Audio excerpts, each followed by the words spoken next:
Чем меньше времени до старта Кубка Конфедерации, тем больше внимания уделяется развитию футбола в регионах. Правда, в Казани нет проблем с заполняемостью спортивных залов или открытых площадок. Многие спортивные объекты арендуются на месяц, а то и на годы вперед. Все живут футболом, то есть все прониклись этим духом, то есть сами, там, знаете, там Рональдиньо приехал, то есть такие звезды приезжают, тут вообще ожидается Криштиану Роналду, то есть все просто этим живут. Уже я знаю, ребята там сделали себе карты болельщиков, то есть в преддверии вообще этого праздника большого, конечно, все живут этим. Казанская бизнес-лига посвятила предпоследний тур подготовки к Кубку Конфедерации. Участники турнира оформляли паспорта болельщиков и получали специальные призы от организаторов турнира. Весь месяц весенняя часть соревнований пройдет в рамках межконтинентальных стартов.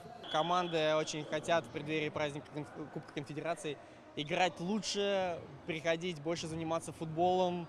Их становится, игроков и команд становится все больше. И, конечно же, тем, чем мы занимаемся, это не только, вернее, сплачивает коллективы внутри компании, но и позволяет развиваться массовому спорту. И спорту номер один не только в Казани, но и в мире. Футболисты сборной команды ТНВ в этом туре вырвались в единоличные лидеры. Хороший задел перед последним туром. Дальше по списку НПП ГКС и ТАЦ Спиртпром. Новый формат 4×4 пришелся по душе многим командам.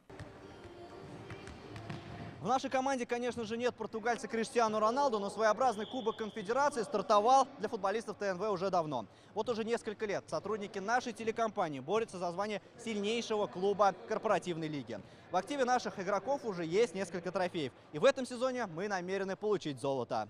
Заключительный тур пройдет 28 мая, где команды узнают имена победителей сезона «Весна-2017».